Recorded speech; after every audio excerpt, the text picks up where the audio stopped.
2. Check, check, 2, 2, 2.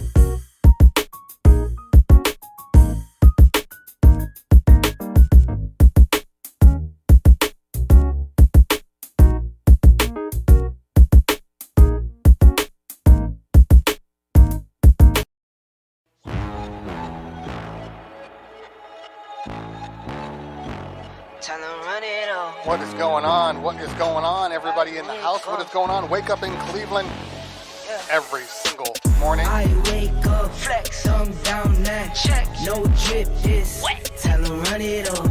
No sleep, no rest. Might crash, might wreck. But first I stretch. Tell them run it up. I wake up, flex, thumb down, now check. No drip, just wet. Tell them run it up. I wake up, flex, thumb down, now check. No drip, this wet. Tell them run it up. What is going on in the darkness? I didn't check my lighting. Let me do that real quick. Hopefully you guys can hear me. I just moved some cords around. So let me know that you guys can still hear me. Let me make some modifications.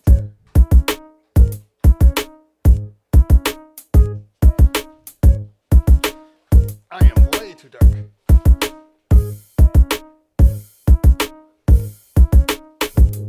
I think that's better. I can be a little brighter.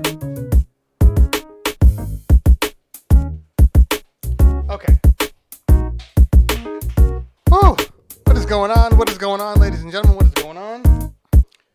Wake up in Cleveland. Well, I mean, it's been a while, right? It's been a while. It has been a super long while. I got my man DJ TLM in the house with the raid. Thank you so much. Providing a little bit of a boost for me as I just start this show off. It has been a minute since I've done this show. I'm not going to lie to you. It's been a minute.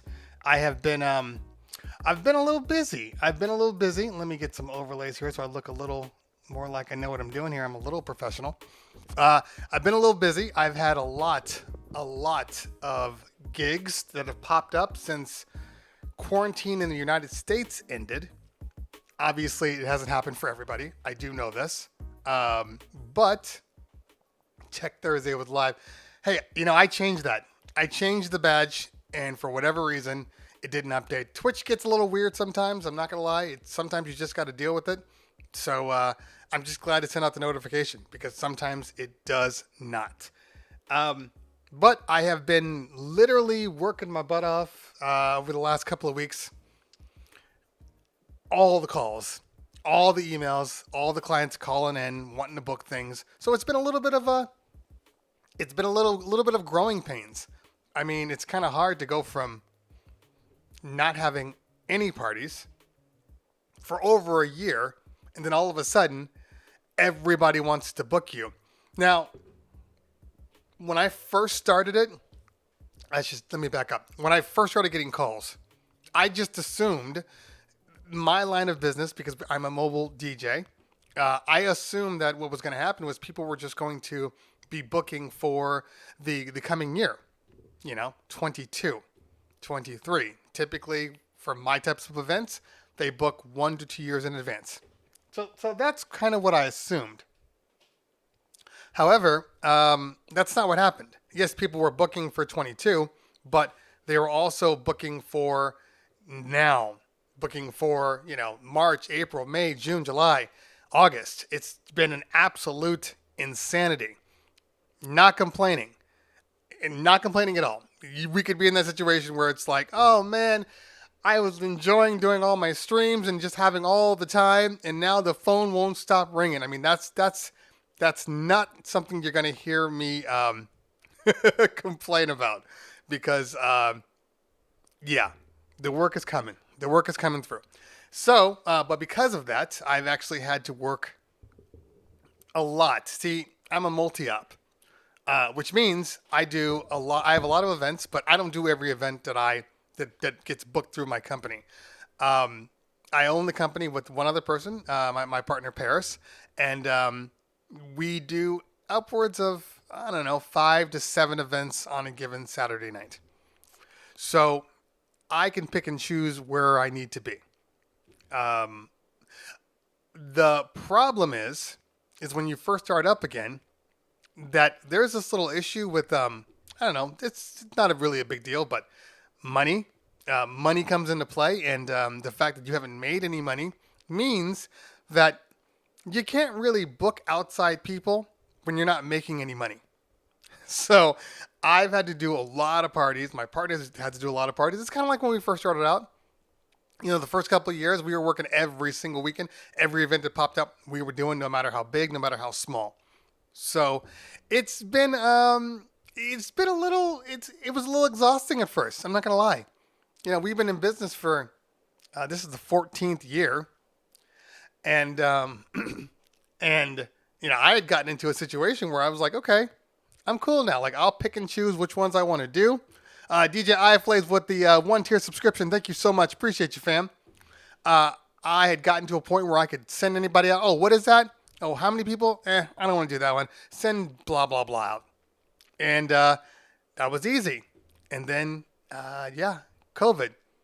So now I'm doing a lot of events. Now, I don't mind it because, first off, it's done. Look, it helps that I've continued to DJ through Twitch, through all of these other sources, Mixcloud, all of these things.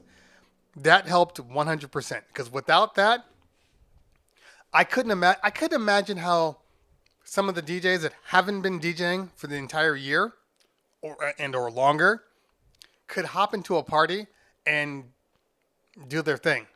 Because even me DJing consistently, when I got to the first party I did, it was a nightmare. I had no idea what to talk about. I had no idea what to DJ.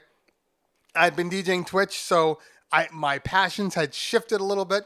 So all of these little things come into play. And then you start to learn what they want, learn their needs, which is, ironically enough, they didn't want anything. They wanted stuff I was playing from 2 years ago. That's the joy of all of this. Chris Me 35 with the subscription. Thank you so much. Appreciate you, fam. That's the funny thing about this. It was literally, I didn't have to play anything new because nobody knew anything new. It was this weird thing where everybody just wanted old stuff. So it saved me. It saved me. I got an event this coming up on Saturday, which I wasn't supposed to be doing because I'm supposed to be going on vacation. My typical Lake Arrowhead trip that I do every year. But my partner booked a gig, which means I have to do this event now. But this will be a good opportunity for me to test out the Bose system. Now, if you recall, I did a couple of videos on the Bose L1 Pro 32s. And then I had Nick Spinelli on the show, and he had said, "Oh, I'm not really sure. I don't know if they're loud enough." And I didn't disagree with him at all, because I do think that there is a limit to the single sub and line array that I have.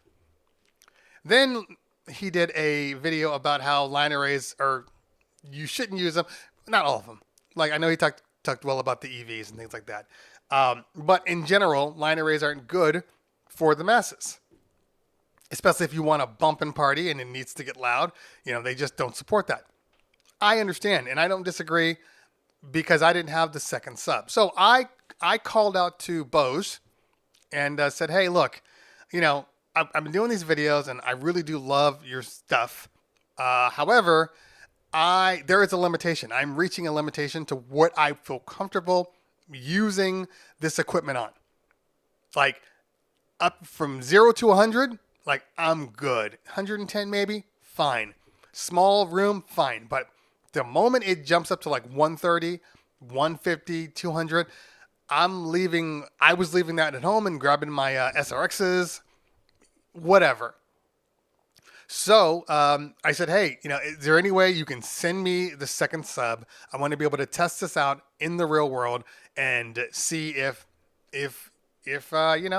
Nick is right.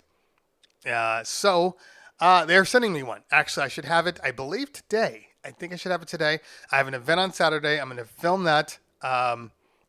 This is a perfect room for it because the room kind of sits like a key. Or maybe a light bulb, if that makes more sense. So it's round up top, and then it funnels down where the tables are, and it gets narrow. So this will be a perfect example because I actually love the line array for certain things. I think the line arrays are great for distance, for sonic distance. They travel so far, and they are so clean for the longest distance. The highs aren't the problem. It's the low end. And if I can get that low end up the way I'm comfortable with, it's going to be a beast. And it's so easy to transport.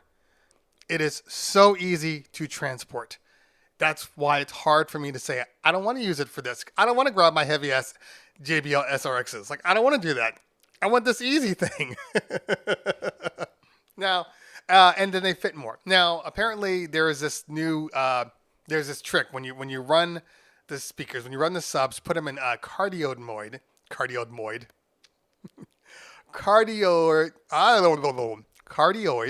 mode, and apparently it kicks it into high gear. I don't know. I haven't used them yet, so this will be a very interesting thing. I'm bringing those. I'm also bringing my SRXs just in case. But yeah, good times. I always forget to turn on the YouTube side. Let me just flip that on real quick. Okay. Hey, look, I'm rocking with no music today. I guess that's okay. We don't actually need music. Kylie Palm says, I haven't DJ'd in the past year either. And now, just on Friday, I co-DJ'd a country club wedding with my competitor just to get some action. People forget. People think it's just real easy. Yeah, I'll just do my thing. I'll just play my thing, and it's like, no, it's not. It's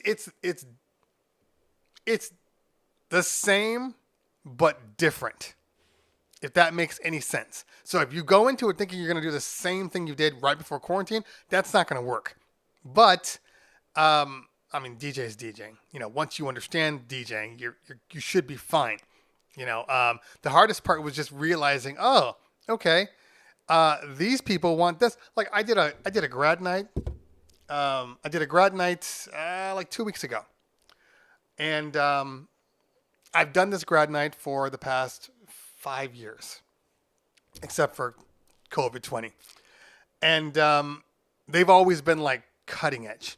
Like 1 year it was all like hip hop and pop. The next year it was all like EDM and the Chris Lakes and all of that kind of music. Then this year it was literally, can you play I Got a Feeling? Can you play Boom Boom Pow? Just, okay. So I'm playing that. I'm playing just cheesy stuff, and it's working. But you gotta get back into, oh, that's right. You like this kind of music. Hold on, let me go back into my brain so I can remember what I was playing 4 years ago, 5 years ago. Yeah. Radbone says it was weird the first couple of back for sure. Yeah. Now I'm in a groove. I'm in a groove now. But it did take a minute. And it took more. The good thing about getting back into the real world, especially if you got in early enough. So like we were doing events in March, April, May, June, and now we're in July. But that March, April, May parties where, look, I'm in California. So I know some people are going to start to try to like push this out into everywhere else. I'm in California. California had a very, very, very strict guidelines for events. So we did a lot of outdoor parties. But it was like a loungy. So a lot of them were like, hey, I just want you to play some cool background music. We're going to eat. We're going to talk. We might do a horror. We might do this. And then we'll go home. So it made it really, really easy to kind of like get back into it. Playing the lounge music, doing all that stuff. Then we started getting into the dancing part. But by that time, I started to progress. I started to understand, the differences, so to speak. So I was in a good position. But like my other DJs, that's another thing I'm a little concerned with, sending other DJs that aren't DJing, because they're going to end up where we were 4 months ago. And anytime there's like a dead point, I don't know about you guys, but I operate in a cycle because I do a lot of bar and bat mitzvahs. So my cycle is basically the school year. So mid-August to middle of June is where I do all of my events. End of June, July, it's typically dead for me. So there's like a hiatus, but there is a window of time where you have people that are kids that listen to certain music the year before, and then the kids now. And there's all that music in between. So the first couple of parties back are always like, what are you listening to? What are you listening to? I don't even know what's the hotness right now. So that's always hard. And then by the time you get to like, late August, September, you're good again. But those first couple of parties, it's just like, pulling teeth. Let's see, cardioid, I keep saying that. Cardioid mode, it says Moberry, with my 118 subs are amazing, feel the bass. That's what I want to hear. That's honestly what I want to hear. So I do want to give a shout out to Bose, because when we started the relationship, they took care of me. They sent me the gear and everything, which was great. But I didn't really expect them to send me another sub. It's not cheap, but they love what I do, and they sent me another one. So shots, mass respect for Buzz. Love them. And the good news is, even if it turns out after I get this other sub and I use it that it's not for every party, that is okay.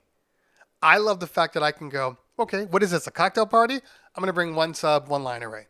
Oh, what is this? This is a wedding of 100 people? Okay, I can still manage that. Oh, it's a little bigger. It's outside. Okay, let me bring the other sub. Like, I love the fact that I can kind of modular it up. That's really, really important. So I'm excited. I'm excited. Mixmaster G says, UK, Denmark, 0-1. Yeah, not really a soccer lover, but I do love Tour de France. If that helps at all. I'm a big cyclist. Used to be anyway. Chris just said, so did NY. Yeah, we were on some serious restrictions. Serious. By the way, I know you guys who follow the show are seeing the vitamin water, the orange one. I typically drink the Focus, or I drink like the 50-cent one, which I don't really love, but the Focus is my jam. I just wanted to do something different today. But you know what the funny thing is? I hate the way it looks on camera. That is so petty. That is so petty.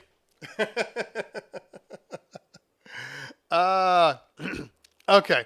So, Sir and Vega is always my dream sub. So, coincidentally enough, in my warehouse, we have 5 pairs of Sir Vega Earthquakes chilling in the warehouse.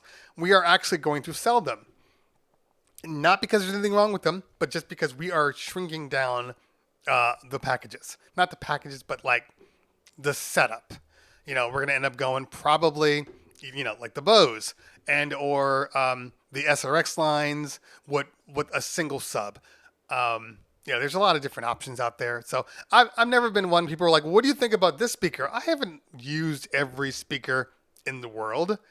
I've used some. I've used Mackie, and I'm talking to Mackie. They're going to send me some speakers to test too, because I used the Mackie.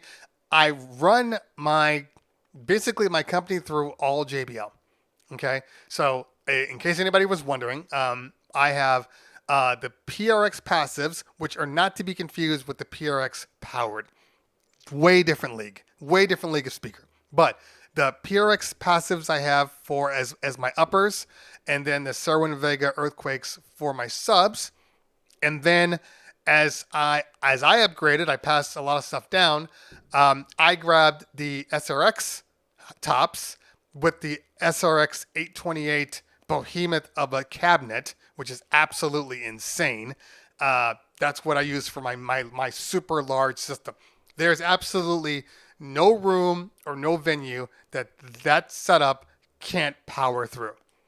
Not one. It's that good.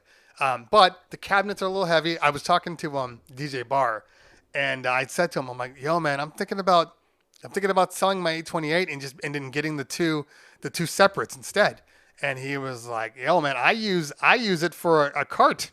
And I was like, oh yeah, the cart. It is definitely convenient. But they're heavy. That 828 is like, I can't even describe how heavy it is. It's not a one-man job without a ramp. Not at all. So, yeah. So anyway, so that's my main setup. And then I have those for the mobile setups, the smaller events that we do, smaller rooms. We typically have the Eon 515 XTs. Yes, the older model, not the new model. I don't like the 600s at all. I think the 600s are kind of garbage, in my opinion. But the 515 XTs we use with the subs, and those have been quality. I've loved that setup. Yeah, I mean, don't get me wrong. There are probably better setups out there, but those are great. Just 2 highs, 1 sub, you're fine. And then my partner has the PRX setup, the PRX sub and the PRX powered highs.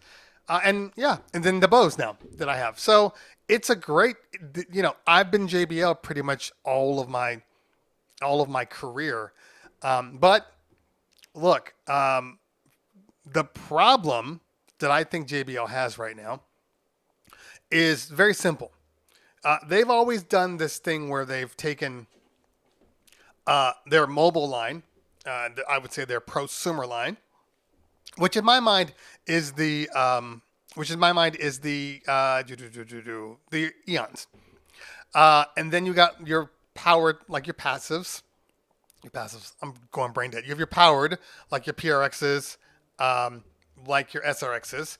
But I don't think that the PRXs and the Eon 515 XTs are that great of a separation that the PRXs are necessarily worth buying. I would almost just jump to the SRXs. Yes, the PRXs are lighter, but the good thing about the SRXs is that you can run those without a sub and be just fine. Like the SRXs, tops only, no sub, sound just as good as the EN 515s with the sub.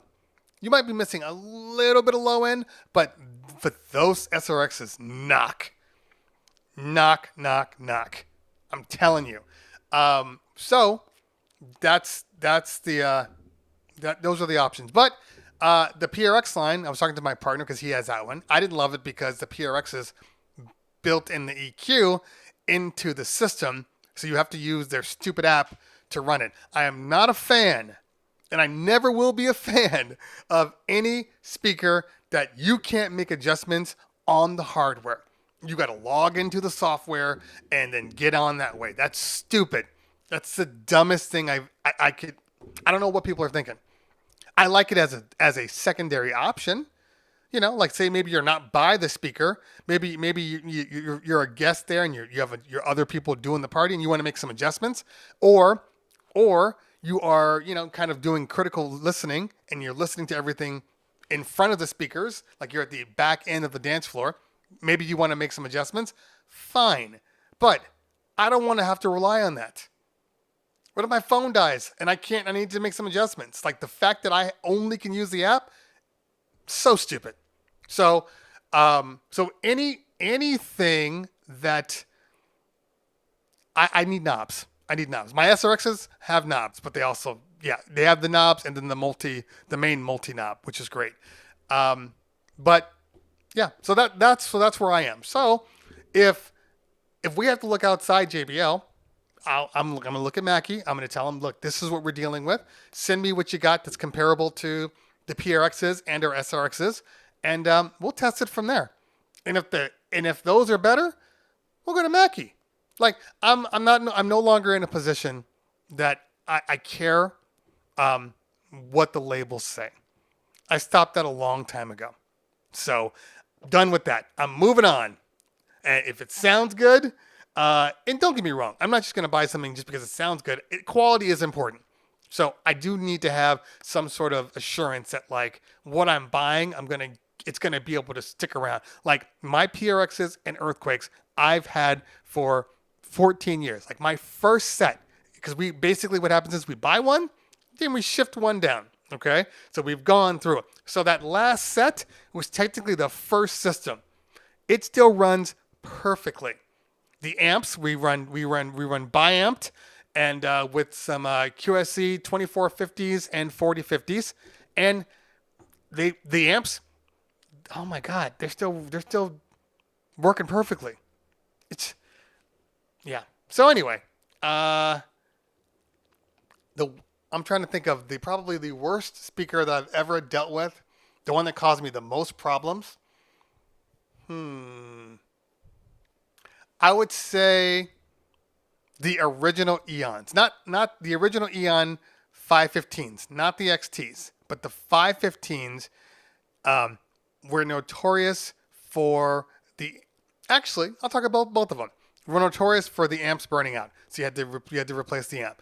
The worst was probably the first couple of sets of PRXs, because for whatever reason, the passive ones, we would burn out the tweeter or the low all the time.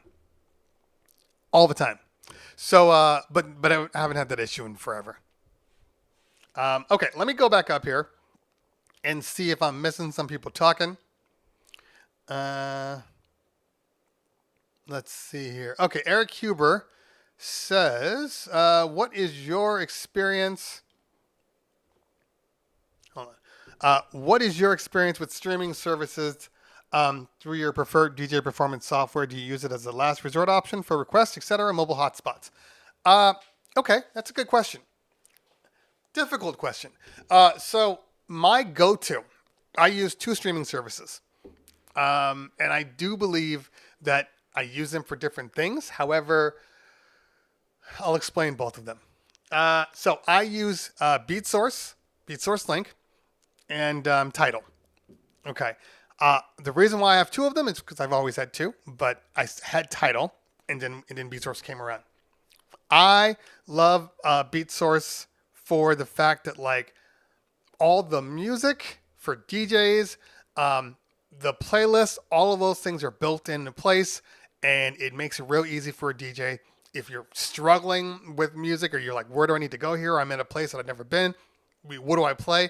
Like, it's a great opportunity for you to take that and actually, excel with it. That's why I like BeatSource. Now, the one thing about BeatSource is that it's kind of in its infancy in reality. So there are certain songs that BeatSource Link doesn't have. And a lot of it's because it's, for DJs by DJs, and certain songs maybe wouldn't be songs that you would necessarily play, or maybe they just haven't gotten that into the system yet. For whatever reason, every so often there are songs that aren't on there, which is, look, that's life. However, so in that case, when I don't have that, I use Tidal. Tidal tends to have every song on the planet. They sound good. You can guarantee that what it is, it's going to be the song, not like a SoundCloud, but it actually is a song in high quality audio. So I keep both of them. I'm hoping that at a certain point that I only have to use one, because I'm not into really just spending more money than I need to. I would love for BeatSource Link to be that one, and it's going to be. It's just going to take a little time. Just stick with it. I truly believe BeatSource is the streaming service that a DJ should use. 100%. You got to have BeatSource Link. And look for the future. There's a lot of things that are happening, that are coming. So I can say that at least with BeatSource, they understand their weaknesses and they're pushing forward. Tidal doesn't care. Tidal is just a music catalog, but you can never use Tidal. If you are in a funk and you need to grab some music, Tidal's not going to help you. But Beat Source will. If you are a newer DJ and you're trying to figure out what's hot, I got my first club gig. What do I play? Tidal isn't going to help you. Beat Source will. So that's why I love Beat Source. Okay, let's see what we got here. So let me finish Eric's question. So I have the Beat Source option with the offline locker. So if I'm going to an event and there's music that they've asked for that I know I'm never going to play again, I'll throw it in the offline locker. If there's a song that's popular and I don't have it, I'll throw it in the offline locker. And so then later on, if it's something that I want to play, then I'll go get the original for my setup. But like I'm becoming more and more a fan of it than I ever would. I wasn't a big streaming supporter before, but with the offline locker, it does alleviate a lot of issues that a lot of people would have, the fears. But I will say this: I do prefer BeatSource Link on things like Algorithms DJ, things like Rekordbox, because of the integration in their file management system. I'm just going to keep it real here. Keep it real. But as far as the hotspots are concerned, I would never rely on BeatSource or any streaming service that didn't have an offline locker for my bread and butter, for what I normally do on an event, because I'm a mobile DJ. I go tons of places where there just isn't any Wi-Fi, and I just learned that for whatever reason they totally just like killed my hotspots. So now I got to pay an extra fee to get the speeds for my phone that I was guaranteed before new packages came out. That sucks. So I bought an iPad Pro instead because I'm still using a Rain one. I'll just rock the iPad. Yeah. Okay. Hopefully I answered your question, pal. I used to drink the yellow vitamin water before I started drinking coffee.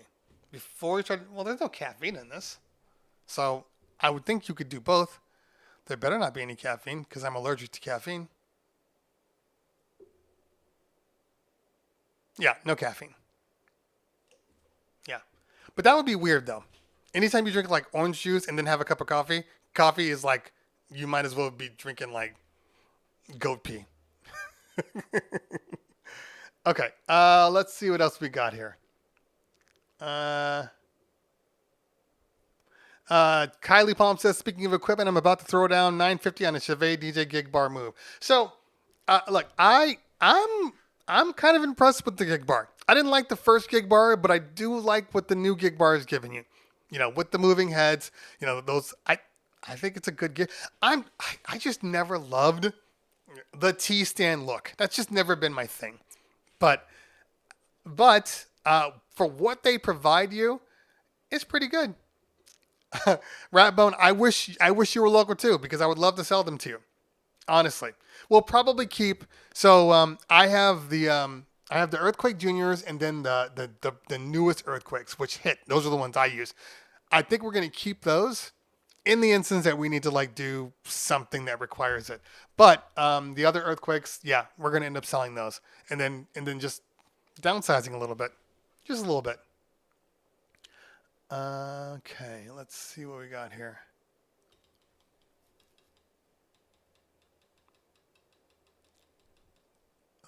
Just because I have double derby. Yeah, double derbies are noisy. EV tops with Irwin Vegas for years. Yeah. So the EVs tops for me, I guess it depends on the speaker. Because sometimes I've heard some EVs, I didn't like the way they sounded. They sounded fine, but they didn't sound brilliant. So, yeah. Keel says, brand that good not to buy for them and buy for you. Yeah, I think I understand what you're saying. Yeah, I don't buy for name. Like, oh, it's JBL, so it must be good. Sorry. In all honesty, there's a lot of people out there. There's a lot of companies out there that are living off of their names. Just literally living off their names. DJ Chris says, I love my JBL PRX 818s. Got two of them. I'm still using the PRX 515s. Great speakers. Yeah. Yeah. Yeah. Agreed. The B52s. Yeah, those things hit too. And when I was buying the Serwin Vegas, I did look at the B52s, but like, I'm old school. So Serwin Vega just made sense for me. I know it's not for everybody. But yeah, I grew up on Serwin Vega. So there's no way in hell I'm buying another horn that is not Serwin Vega.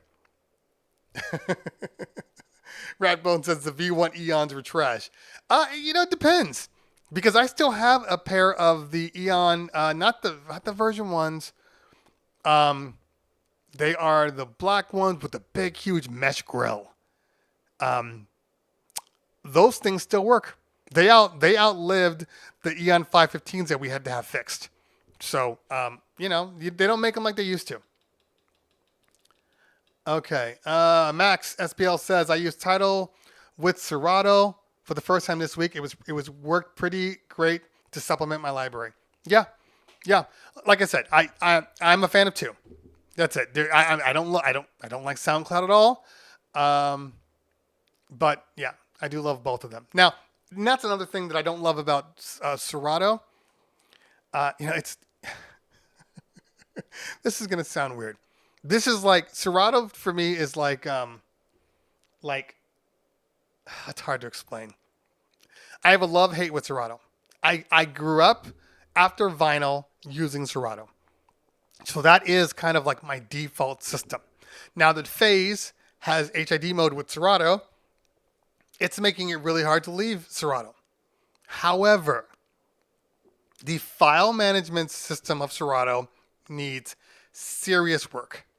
And I'm hoping it comes much sooner than later, because if you start to use streaming and you have more than one streaming app or streaming service, Serato's weaknesses just like glow in the dark.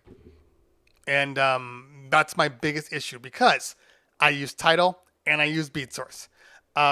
If I can't find a song in BeatSource, in order to get to Tidal, I have to go into the settings, go into the streaming services, and then click off of BeatSource to go to Tidal. And then I may or may not have to log in again from there, and then have the okay, got it mixing box, and then I can start searching. However, if I have a song that's playing from BeatSource in the deck, if I click on Tidal, it ejects the song. So you have to be really aware of that kind of stuff. Now, every other service out there, DJ, Rekordbox, Virtual DJ, you can have simultaneous streams going at the same time. And you can search through all of them and not have any issues. So that's my biggest issue with Serato right now. Like, I don't care about every bell and whistle. I don't even care that Serato doesn't have like stems. Like, I don't care about that. But I do care about the fact that I can't switch quickly and efficiently through my streaming services. A little annoying. Okay, let's see here.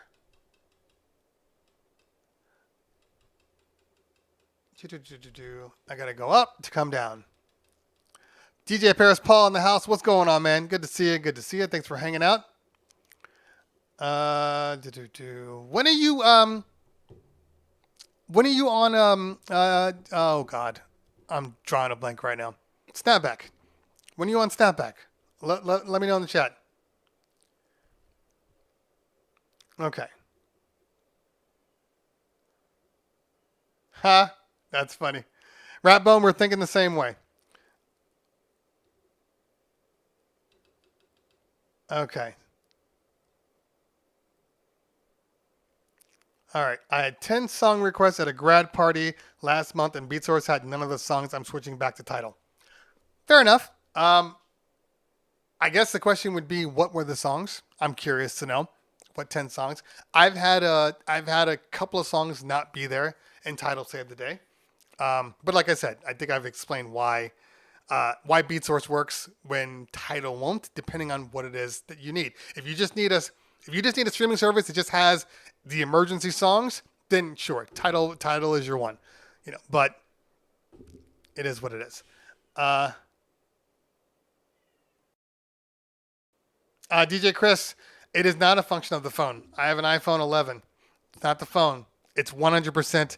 If you're talking to me, it's 100% the service. Because I was in there yesterday getting 5G on my iPad Pro, and which I have a video coming out about, which you should be excited for. And I said, why is my hotspot only giving me like less than a meg down and like less than a meg up when I do a stream test on my phone and I'm getting like 100 down and 30 up? Yeah, you need to upgrade your package. So stupid.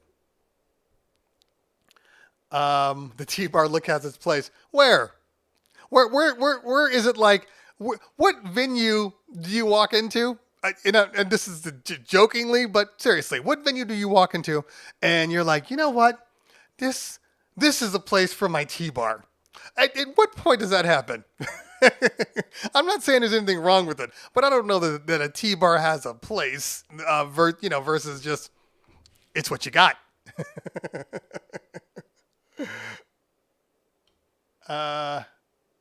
Okay.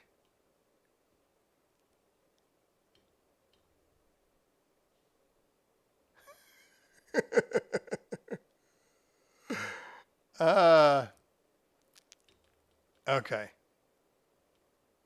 Yeah, DJ Special J. That's a thing. That's a thing with the 515s. For whatever reason, you can blow the horns.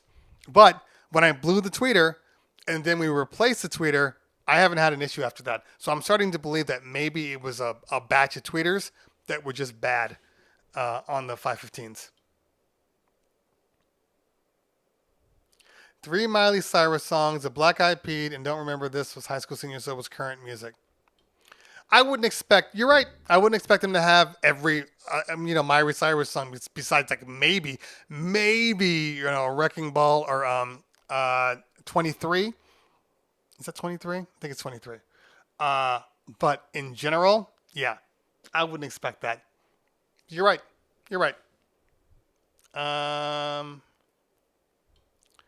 Okay, I'm thinking about being a promoter. Okay, who is this? One Time Piece says, I'm thinking about being a promoter for DJs, scratchers, and turntablists. My selling point is pushing sound. Where are the best websites to look at pro audio equipment from around the world? I couldn't tell you that. I'm only a USA guy. But the sound doesn't change because you're around the world. Maybe the distribution changes. You need to make sure that the gear that you want can be shipped to wherever you are. But I'm not sure about you said you're being a promoter for DJ scratchers and turntablists. Is pushing sound. I don't understand that. You'll have to let me know what exactly that means. Yeah,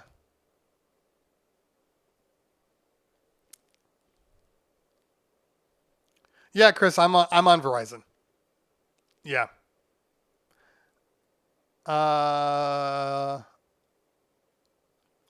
Yeah. Which is why I will be starting to DJ more with my iPad Pro as soon as my iTunes finally syncs up. That's not a dig. It's not a dig. As soon as my iTunes syncs up, and then I can sync everything over to my iPad, which is funny because so I've been looking at my storage for all the music that I keep. So I have like 128 gigs of music stuff. I'm just going to call it stuff, right? And but I also have all my crates, which are all in Serato, which I've now passed through thanks to Mixmaster GNL's I forget what it's called. Was it digital conversion utility? I think it's digital conversion utility. I think that's what the D is. I've been using his conversion utility to move stuff over from one place to the next. And the funny thing about it is once I pulled my crates, which is what I consider what I typically use. I don't really go outside of my crates. I ran a test or I ran a hardware, and look, guys, I'm not leaving Verizon. This is a situation that's not that big of a deal to me. Um, and I appreciate you, Chris. I like Verizon. If it's just about the hotspot, I don't care because my phone works everywhere, everywhere. So I'm a fan of just having reliable service. I don't use my hotspot too often anyway, and if I do, the hotspot is enough. I mean, it's like $5 more.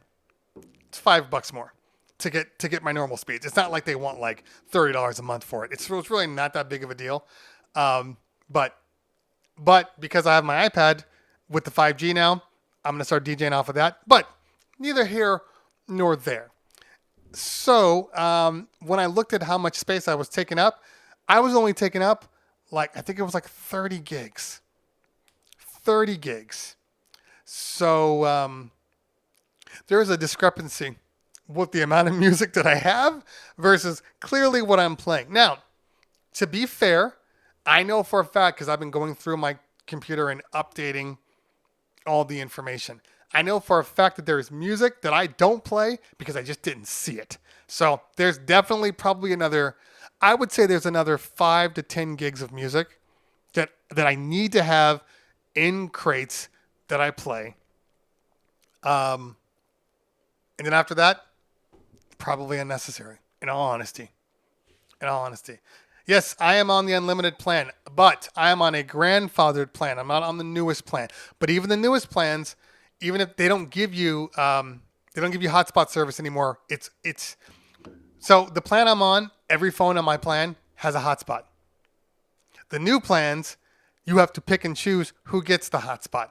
So either you pay for every single plan on your phone, on your service to have a hotspot, or you can put one on.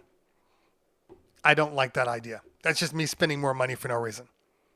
So anyway, Bomb Entertainment says I love SoundCloud, but you must curate the crates. No. Look, I get it. To each his own. I appreciate that you love SoundCloud. I have had nothing but bad experiences with SoundCloud. Nothing at all.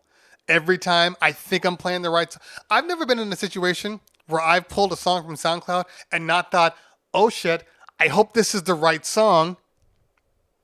Oh shit, I hope there's not some DJ screaming all over it in the middle of the track. I've never once not thought that. DJ Rod says, what do you think of RCF as a brand? I have never used RCF. Maybe I will one day, but I don't have any information on it because I haven't used it. Opinions on JBL PRXs. We actually talked about this already. It's a no-brainer, but it depends on what you're doing. If you want the best possible sound and have muscles, the SRXs are 100% some of the best speakers that I've ever used. The SRXs. But they're heavy as hell. And they're big. They are heavy.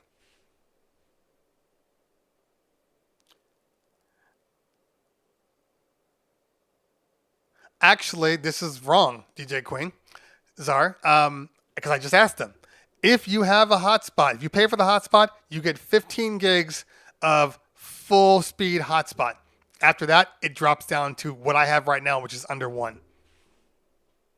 So, it's not unlimited. That's a lie. It's unlimited it's unlimited meaning they won't turn you off, but it's not unlimited the top speeds.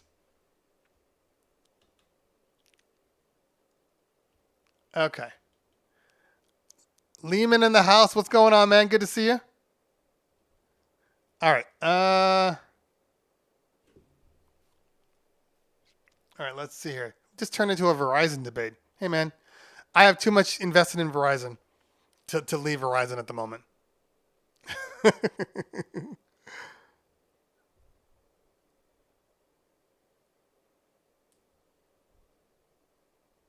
Yeah, I have 4 phones on, and in my situation, AT&T is not an option because it's not as consistent as Verizon is. Okay, let's leave the cell phone service away and move on. Let's see here.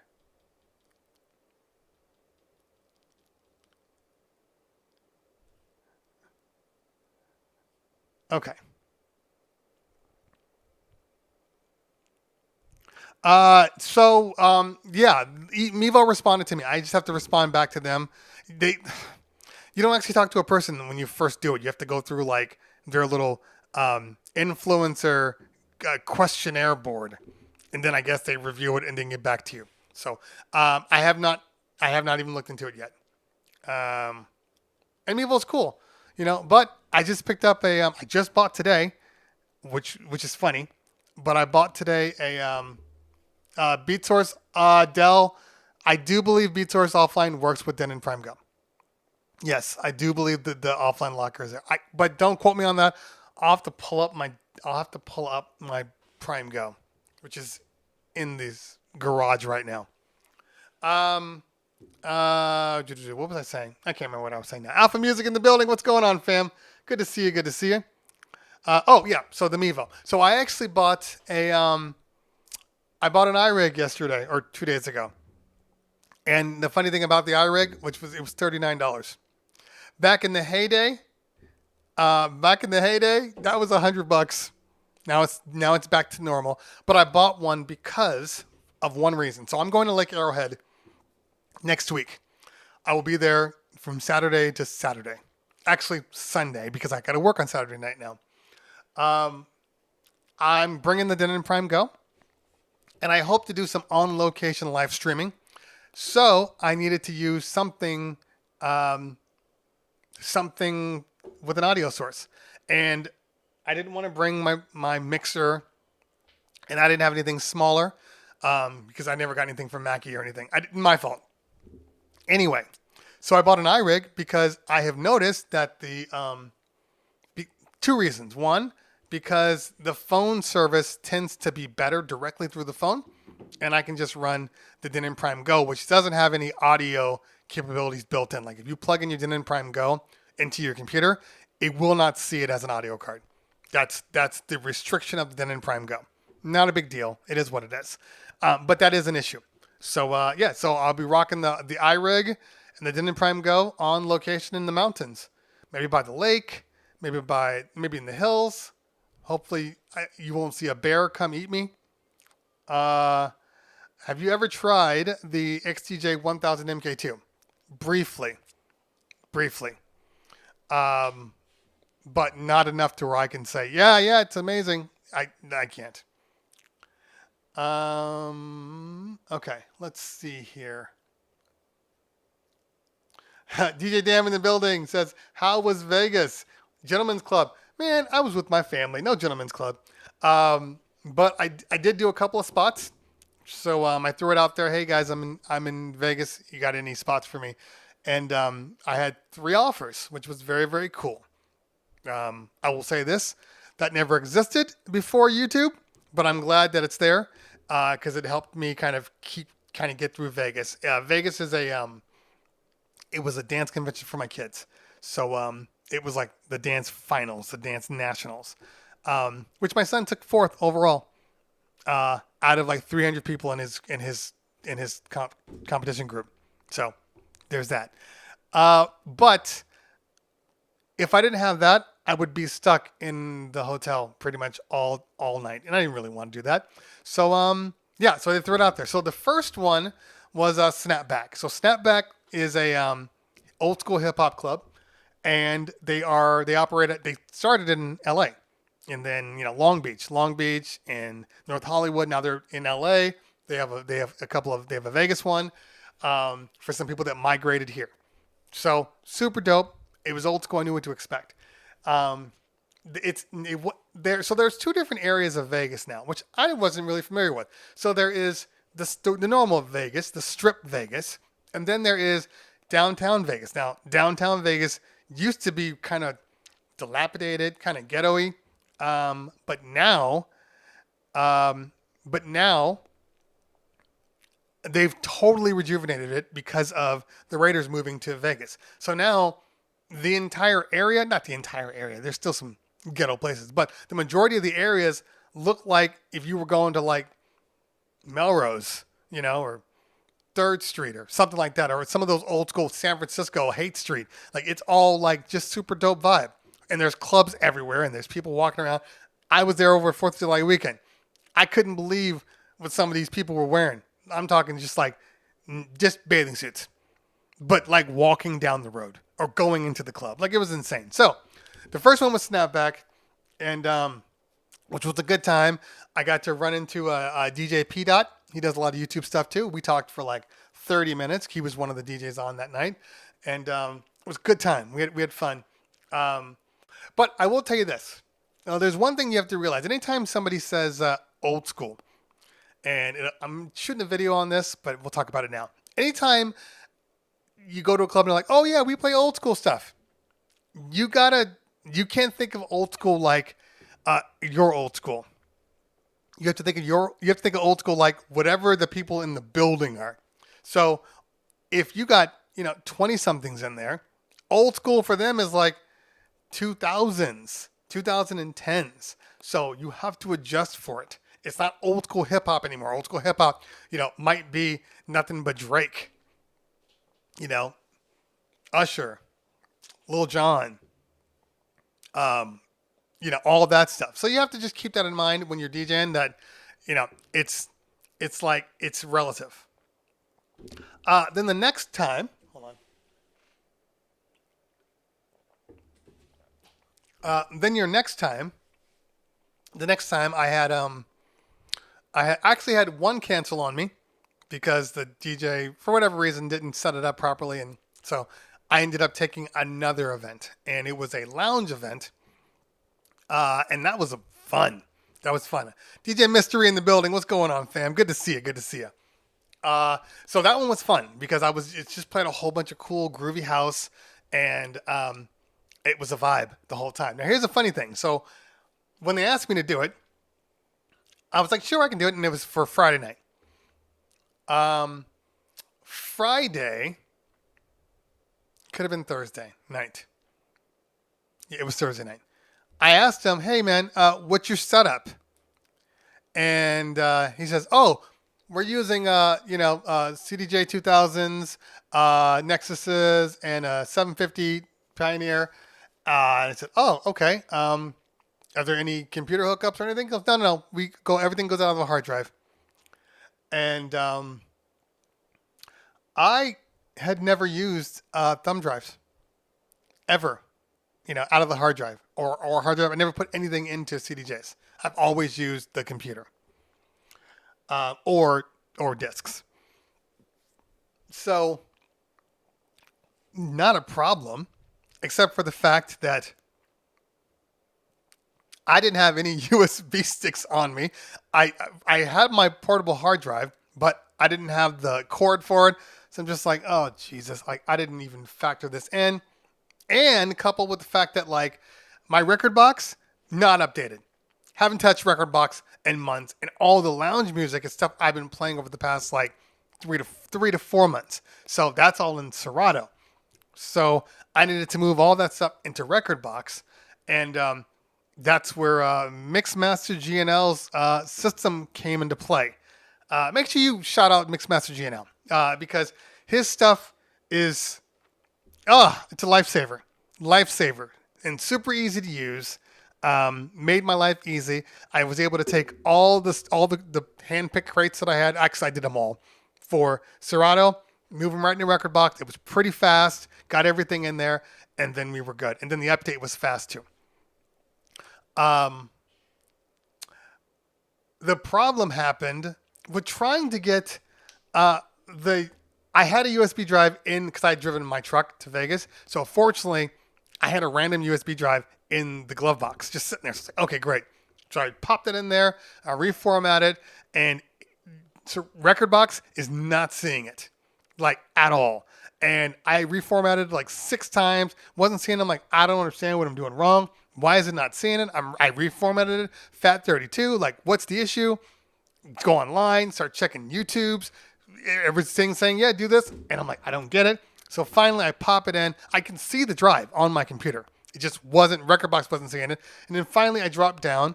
And then I see a little flag that says, oh, make sure that it's formatted in FAT32 again. So I reformatted it for the last time. All of a sudden it worked.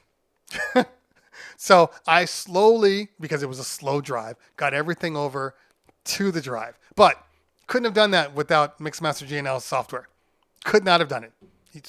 He legitimately saved my life. Without him, I would have just been like, sorry guys, I can't do it. I can't get my music over into Rekordbox, and I'm not doing this whole manual thing. That's a nightmare. I DJ with way too many applications to deal with that kind of stuff, and that's just me. A lot of people aren't like me, but because I do all the testing, it came in handy. Now, so I got there, plugged in the USB. It worked just fine. Albeit a little slow because it was a slower drive, which is why everybody keeps using like SSDs now for the speed. But it worked. It worked great. The only issue that I had was for whatever reason, it didn't sync up all my music, all of my lounge music. I had 3 different playlists, and for whatever reason, there was just some. So I know that it had to do with the thumb drive was probably just too slow, so it corrupted some files. But I was fortunate that it had as much as it did, because when I started DJing, I got there about 10:45. I was only supposed to DJ from like 11 to 12. And the DJ's there, and the guy that booked me hadn't showed up yet because he was supposed to come on after me. So I got on, or I don't know when I was supposed to go on, but he was supposed to be there. And the guy's like, yeah, he's not here yet, but this is what we're using. I'm like, okay, cool. Let me just get familiar with it real quick. And by 11, he's like, you want to get on? I'm like, sure, whatever. So I get on, start doing my thing, and within 25 minutes, he comes back and he's like, yo, man, this set is fire. This is perfect.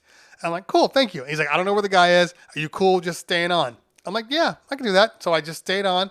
The guy finally showed up at around 1:40, 1:45. So I ended up just closing out the night. They closed at 2:00. Yeah. So anyway, so the moral of the story is 2 things. One, make sure that you have enough music. If you need to go longer, don't just have enough music for your hour set, because if you need to go longer, you need to have more music. And 2, I guess don't do a good job. You don't have to worry about going over an hour. But some of the music was corrupted on the thumb drive, and that did annoy me. Because there were some songs that I wanted to play that I couldn't play, and then I was running out of music, and I'm like, I know I should have 60 other songs in these folders, and they're not here. Okay. Yeah, and carry thumb drives. Yeah, make sure you have a drive, because the problem with Rekordbox with CDJs is, at least from what I was reading in the videos, or understanding in the videos, was that it doesn't like when you have other things on the drive. So you need to have a dedicated drive just for that. So, and correct me if I'm wrong. Let me know in the chat if I'm wrong. But that's what everybody said on the YouTubes. So I'll just get a faster thumb drive. I actually have a couple of faster thumb drives right here. I just didn't have them on me. That I'll reformat just for that. Swedish Ash in the building. What's going on, girl? Good to see you. Thanks for hanging out. Okay, let's see if I've been missing. Let's see. Oh, by the way, we are still doing Tech Thursday tomorrow. That'll be at 9:30 because I am swamped that day with a whole bunch of stuff. I'm having lunch with the guy that I talked about on the stream, and so I told a story about a DJ that back at early on in my career with the mobile DJ company helped us out, but he did it in a manner that was otherwise very belittling to me, condescending, And I said in the story that how I didn't really appreciate it, and in my mind I was always going to push forward and be better than him, and that he's an older DJ, so he probably shouldn't DJ the things we're doing anyway. He should push it off to his other guys. So I said all that stuff, but I also said he was an amazing MC, because he really is an amazing MC. And I said all that stuff, and apparently it got back to him. So he called me yesterday and we chatted it up for like 40 minutes, because he was like, I didn't realize that I had done that to you. That was not my intention. And, he apologized. And I'm like, look, man, we don't really run in the same circle. So I didn't really get a chance to ever talk to you about it. It was a story on my show because I have to fill up this time with everything else. It's just me talking. So I got to fill up the time. And the story came out. I'm like, didn't think anything of it. But what I said wasn't untrue. It was what I perceived. It was my perception. So we hashed it out nicely. It never got angry. But I'm having lunch with him tomorrow. I'm like, look, man, let's just squash. Let's sit down. We'll chat. We'll do our thing, and we're going to have lunch. So it's more along the lines of I would say this for everybody in here. It's important to know how your first impression can affect somebody else. Because my first impression was a negative one. But I come to find out after we talked all that time and the history of what he was doing and everything that, he's a very, very nice guy. So, but because of that first impression, it kind of tarnished my view of him all this time. So anytime you are meeting with people, anytime you're talking to people, anytime you're, walking up to somebody for the first time or somebody comes up to you, and I have to know this myself. And especially being in the YouTube sector and people will come up to me and talk to me, that you have to realize that the impression you make could have a lifetime impact on somebody. So I see we're still talking about multiple blank drives. I'm not that guy that takes 40 drives to do anything. I will have my normal system. I will have a backup. I will have a backup, and then that's about it. I won't go 4 and 5 backups because that's just too much for me. But hard drives wise, so I see Mixmaster saying use Samsung T5s or T7s. I don't DJ using CDJs enough to spend the money on a T5 or even a SanDisk. I have the SanDisk Extreme. That's what I use for recording on my my A10 Mini ISO. And it's the only one that was fast enough to run it. USB couldn't do it. But I don't use CDJs enough to warrant the purchase. So, the thumb drives were fine except for the corrupted files. So I assume it's just a speed thing. So I'll just move up to a faster one for now. One thing about recording a record box playlist to Prime Engine, it's a nightmare converting playlists. I recently got a Prime Go and I still record box to create the playlist and have the Prime Go unit to analyze the tracks. Yeah. You should probably try Mixmaster GNL's app for that, for the Djing Prime Go and record box. It's supposed to be very much cleaner. I have not used it yet.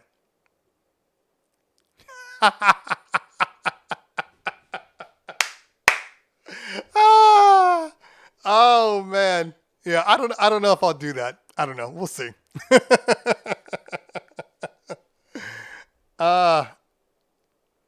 Okay, let's see what we got here. My competitor DJ uses EAWs for his system.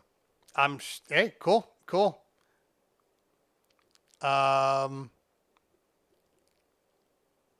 Okay. All right. Don't throw away my old Mac because I don't DJ on a Windows PC. Talking to Mixmaster. Let's see here. Knight says, how do you make your table sturdy enough to prevent wobble when scratching? Depends on the table.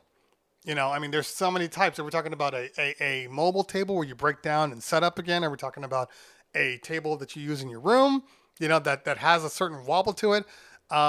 It's all about shimming and providing balance. Now, if you're using like that, like this table is like rock solid because the feet, first off, have adjustable feet, so I can move them up or down to keep them stable. But it all depends on the amount of weight that's on the table. It all depends on the quality of the table itself. Like there's so many little things. There are the ones that flex out and then you can adjust the legs. There's 2 companies that make it. One is Odyssey. There's another company that does it. I can't remember what it is right now. But I've always had better results with the Odyssey tables versus the other ones. They just have a stronger footing.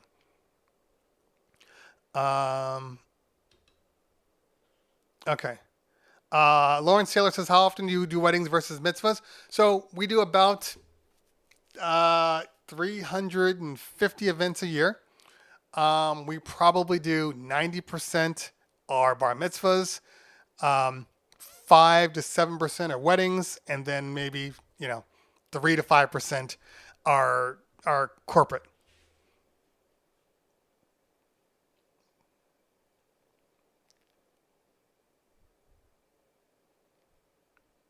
Yeah. So the only problem with and I tried to use my phone. I was just going to use my iPhone with the Rekordbox app because you can play music off of there, and Rekordbox would not see my phone. It just would not sync up. Now, I was in hotel Wi-Fi, so maybe it didn't like that part of it, but it wouldn't see my phone there. So I would have just plugged. That's what I would have used for the CDJs.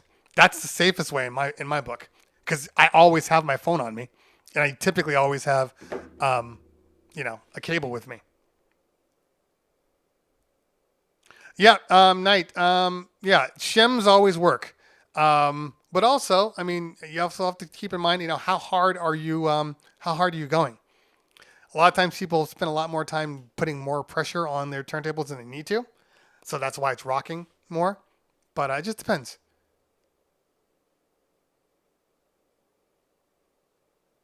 Oh, gotcha. That's stupid. That's really stupid. Okay, good to know. Okay, let's see. DJ L35 in the building. What is going on, fam? Good to see you.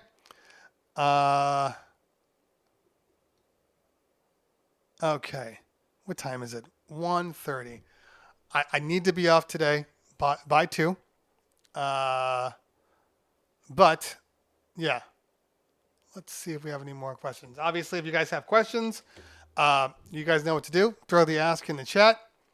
But like I said tomorrow we are still doing Tech Thursday. Maybe we'll bring Mixmaster GNL. I don't have a lot of time tomorrow though. I only have like 1 hour, so it'll be 9:30 to 10:45. Then I got to get in my car and I got to drive to my meetings, and then my meetings go from that time till all day long, and then I won't be on.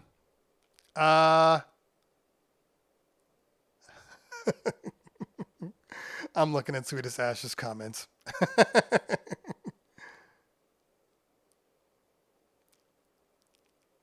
Okay, let's see here.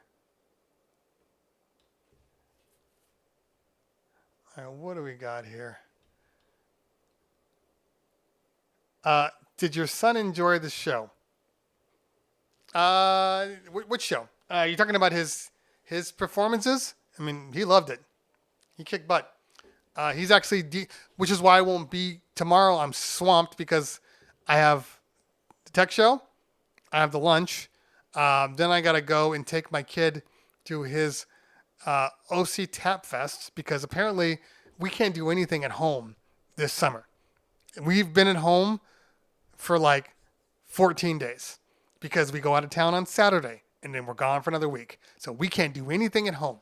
So I got to take him there by 3 o'clock. And then, which my wife conveniently didn't tell me, it's an all-day thing.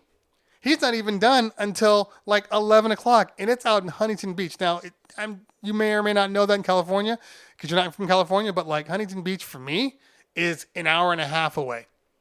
So it's a long-ass day. And I thought I was just because he's DJing. He's DJing the OC Tap Fest. He's DJing the beginning, which is super dope. So he's setting up his crates right now, actually on my XMG. And because he broke his display and he hasn't been on Twitch to earn enough money to pay for his display on his MacBook. So he's using my XMG and the Rain 1. I thought I was only bringing the XMG and the Rain 1 and a table to the setup, and then we were going to go home. Like, okay, he's going to do that at like 6 o'clock. Then they're going to do the show, and then I'm going to take him home. No, he's got practice beforehand, so I got to be there 3 o'clock till 11. So I got nothing to do for like 8 hours. Nothing to do. I'm probably going to watch Fast and Furious, F9. I might even watch Black Widow because I got nothing to do. Maybe I'll do old school where you buy one ticket and then you sneak into the next one.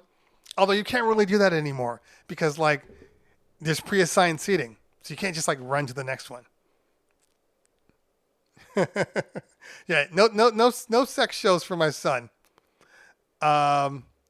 Is Black Widow out yet? Maybe it's not. No, I think it comes out. Oh, you know what? I think it comes out on the 9th. So it won't be out on the 8th. So I will be watching F9, and then maybe that's it. I'll edit some videos. Okay, so Mystery says tomorrow. There we go. So if it is tomorrow, that's what I'll be watching. Okay.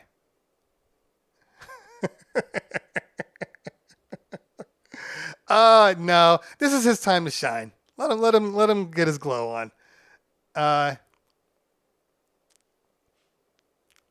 Kylie Palm says, this weekend I'm co-DJing a complete rental stage set up for my city festival for 6-band performances. Dope. That's dope. Yeah, we've done a lot more renting out of equipment that we didn't do before. And I'm not mad at that. You know, let's make some money. The equipment is just sitting in storage. Why not pay for itself? Okay, Chris says, hello, Cleveland. I'm using a pair of small Bose Companion 2 speakers on the same surface as my turntables for my DJ setup. I can't get the sound too loud, but I think having speakers closer to my ear level would help my practice.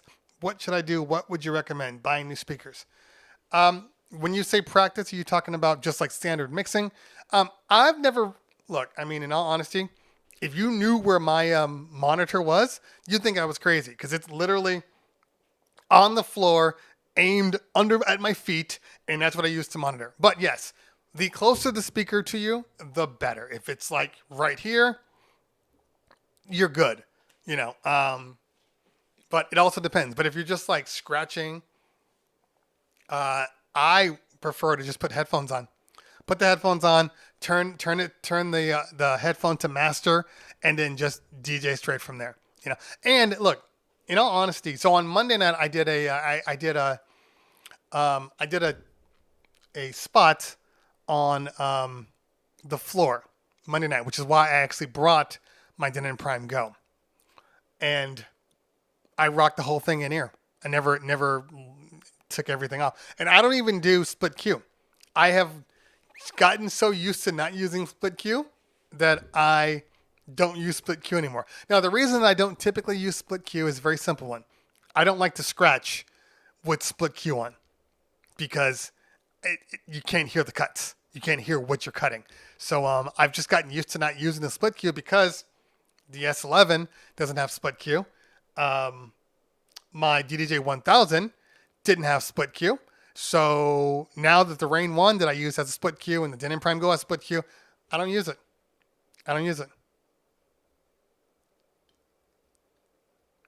Okay. I love how Bomb Entertainment says something and I just contradict him like every time. Just one of those days.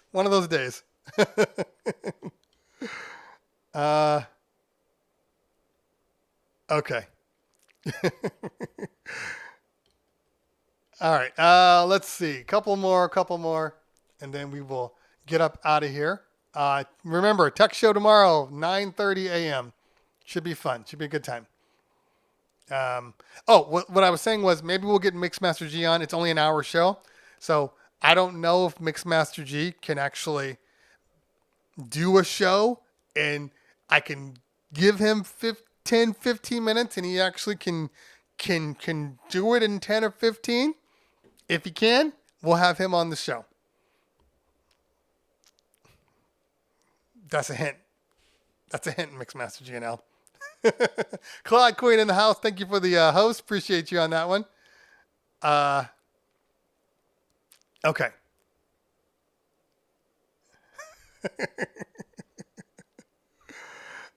Okay, let's see what else we got here. And I like Mixmaster GNL.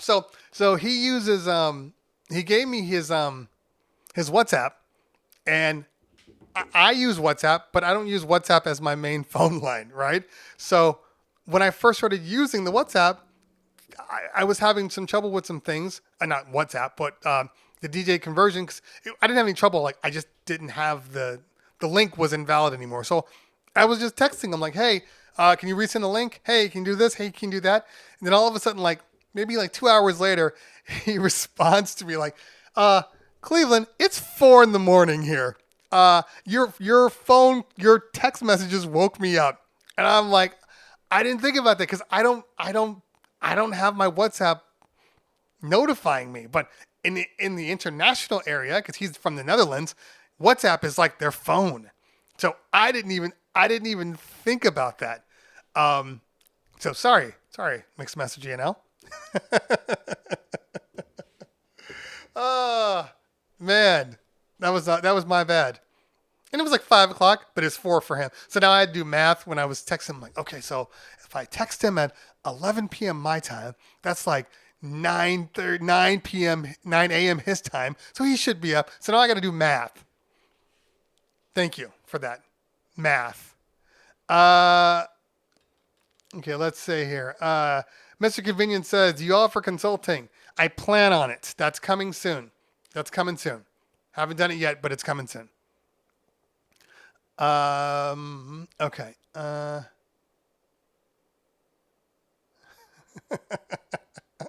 See?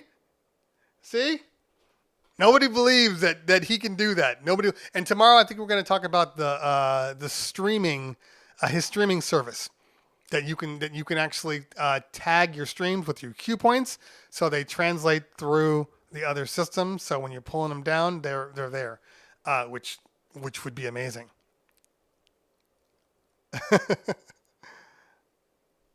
Ha! I have been practicing.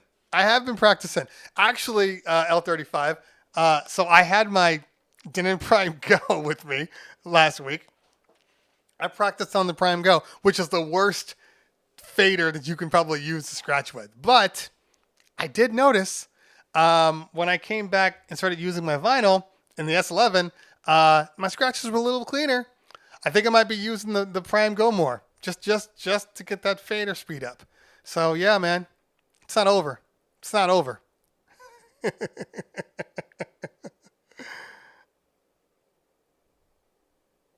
Oh, a bar mitzvah masterclass. I could definitely do that.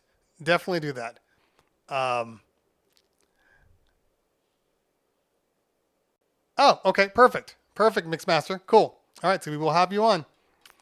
All right, let's see a couple more.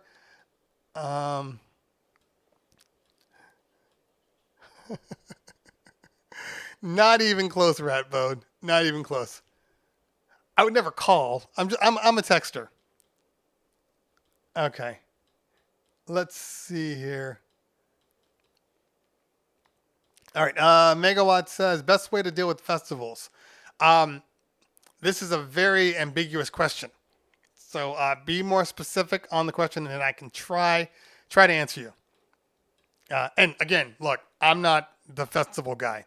You know, it's not like I'm running a whole bunch of festivals. That's not my thing. I've done like 2 in my lifetime.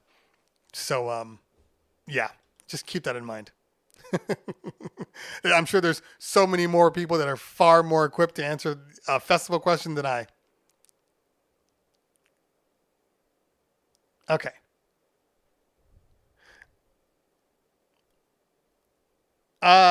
Split queue.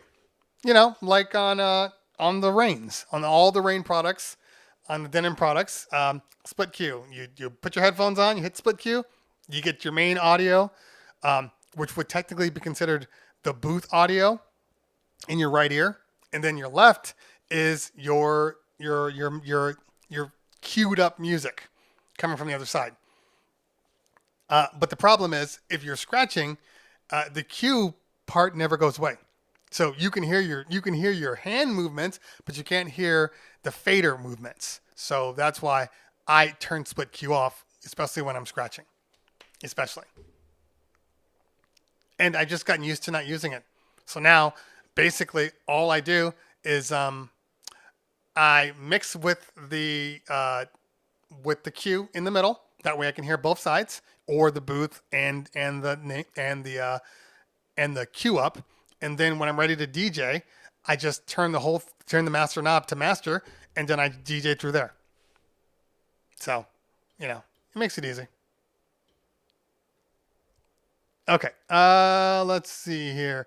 Dwayne says, hey, man, just wanted to give you a shout out to you and your channel. Keep it up, from Imperial DJs. Thank you, man. Appreciate that. I have been laxing on the videos. So I plan on today, after I come back from the mall, I have one video shot. I need to shoot 3 more. If I can do that, then I will just time them all for next week, and then that'll be the case. But make sure you follow me on Twitch, because I will be on Twitch. I will be doing Thursday. I'll probably still do Tech Thursday. It'll probably be the only one I do. If I do any type of Wednesday or Monday, I think it'll be DJing only, but that will only be on Twitch. So Monday and Wednesday will only be on Twitch. Thursday, I will open up to both YouTube and Twitch. Oh, good to know. Good to know. If it just wasn't so damn big. Okay.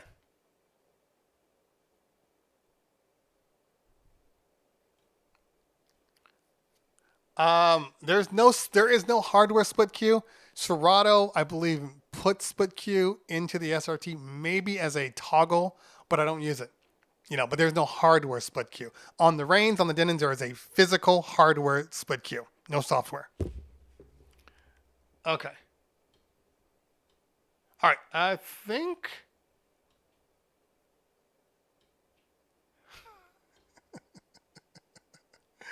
Oh, she's got jokes today. Mixmaster says, I don't use split queue. I put the master on low on both. Yeah, and lay the queue over it. Exactly. Yeah, I agree. And once you learn it, I mean, look, in all honesty, a lot of people that are using, that dangerous button called sync, and in all honesty, on my Rain 1, I have been using sync more. Just because I know how to DJ. When I'm DJing on here, I have turntables under here, I don't use sync. I don't really use sync on turntables. It's a little harder to keep everything in line, but on an all digital, not that big of a deal. But I use sync on the Rain 1. I said it. So in reality, I don't even really need to use my headphones because I know my music. I know my cue points. I know where they're set up. If there is a confusing one, I got them labeled properly on my cue point to know, okay, this is snare in, this is vocal in, this is the beat. So I technically don't even need to use my headphones for the majority of things that I DJ.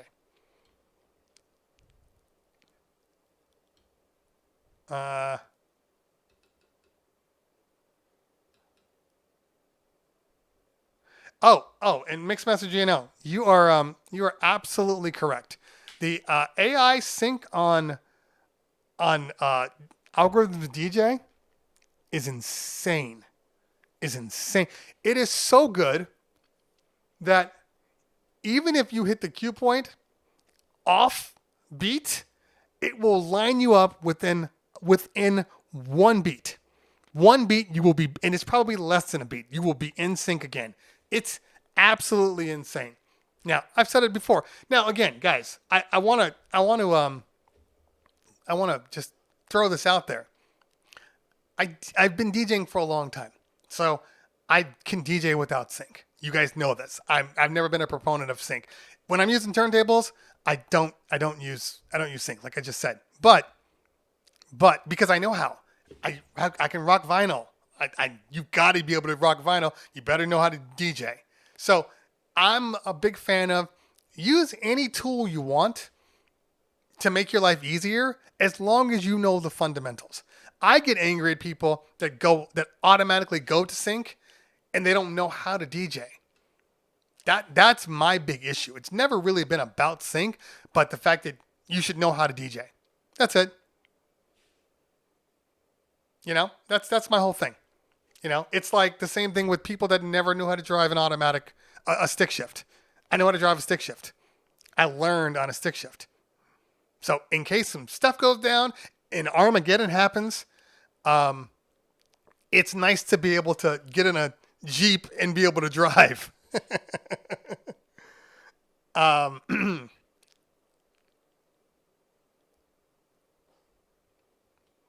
Yeah, so it just depends. It just depends. You know what though? I think the ability to use sync is dependent on what equipment you're using. You know, in my opinion, if the sync is easy to get to and it's close by, I think you'll naturally gravitate a little more to sync. But if it's somewhere that you have to reach for, it's in the pages, it's over here, I tend to not use it. You know, because in all honesty, look, we're using sync anyway, guys. I hate to like be the bearer of bad news, but Serato, Virtual DJ, Algorithms DJ, if you look at the screen, okay? If you look at the screen, you are already cheating. You are already using sync. If you look up at the screen and see that the BPM on your left deck is 92, and then you move that fader up to 92, you're using sync. You're just using a manual version of it. I just cut out the middleman, that's all. But again, when I'm using turntables, I don't use sync. It's a feel. It's a feel on turntables, and I don't like the way sync is. Don't ask me why. Okay. Let's see here. Yeah, you're right. Sync doesn't mix for you. That's 100% the fact. Because I've seen people that have had bad analysis, and it screwed them. Because it said that I have songs right now that say they're sitting at 125, and then I will start to mix them and realize, no, it's really like 122 and a half. And it just, for whatever reason, it's just not accurate, you know? So you got to know your music, because I've heard train wrecks happen because people are like, well, it says 92 here, 92 here. What's the problem? Well, two things. One, it could be the analysis could be wrong. And two, maybe the beat kicks in on the snare first, you know, or maybe there's a little hi-hat that comes in before the beat kicks in, and you're just blindly dropping the music thinking it should just line up for you. There's a lot of things that go on with DJing. So, yeah, that's it. Yeah. Yeah, I barely look at the screen, in all honesty. Like, I've never been a waveform guy, like looking up, okay, the waveforms, that's not me. Because I learned on vinyl. So, it's all been about ear for me, you know. But yeah, I will make a visual, okay, 92, cool. But even then, I've never really been a stickler for it being perfect, because I'll just adjust on the fly, you know. So close enough is all I need. Oh yes, this is so true. So Calle Ocho by Pitbull, for whatever reason, sits at 98 in my Serato, but I know it's about 128. I don't know why it does it, but it does it. So that's one of those songs that I just know. I know where it's supposed to be, but that's because I know my music. Know your music. I'm trying to improve groove writing to help my ear. Yeah, so, I mean, if you can, rock and vinyl for a little while can do wonders for your digital DJing. Wonders. Scratching with vinyl can do wonders for your digital DJing. You know, all of these little things. So, yeah, if you can, do it. I mean, I've said it, and I'll keep saying it. Digital is where we're at. I don't have a problem with it. I use it every day. I'm always looking for more convenience, the better for me. But sometimes it just makes it too easy. Like when you start to scratch on Rain 12s or even phases, and then you go back to vinyl, and then your needle's jumping all over the place. Hey, that's just because you've lost your touch a little bit. Then you have to calm down, get your hands softer, and then your touch gets better again. You know, but hey man, if you can, it is what it is. Um, yeah, but once you start to DJ enough, and maybe I'll end on this. Once you start to DJ enough, your internal metronome kicks in, and you start to just be able to know what range a song is in. Usually like off of like 4 beats. You're like, oh, okay, that's it. That's about 98. That's 105. Oh, that's definitely 112, 115. And then you just get better and better at it. And then you don't even need it. Like you can hear a song in your head like, oh, you know what? This song would be great to mix this song into. You grab it because in your head you already know the tempo. And you pop it on and it's perfect. That is legitimately you just kind of knowing your music, knowing vibe, knowing the rhythm, knowing the feel of the beat. Once you get that down, you're good to go. You're good to go. Which is why I tell people, a lot of people are just like, oh, what's your set? I'm like, I don't have a set. And this is all kind of freestyle. I got music in a crate and I'm just freestyling how I feel. I have learned, like, everybody's different. Everybody's different. But for the life of me, I am not as good when I try. Don't get me wrong. I can have routines that go through, and those are fine. But I'm talking about like, okay, here's the number 1 song, and here's number 75 song. Like, I am not as good if I just try to flow through those songs. I am better about vibe and reading a room. That I always deviate. Always deviate. So everybody's different. That's just not me. I have to be able to have some freestyle elements in my life. Yeah, drum lessons definitely help. Definitely help. Keep your rhythm together. There's so many little things that you can do. You can hand bump here. There's so many things. Just play guitar, play bass, just something that keeps syncopation down, and then you'll be good.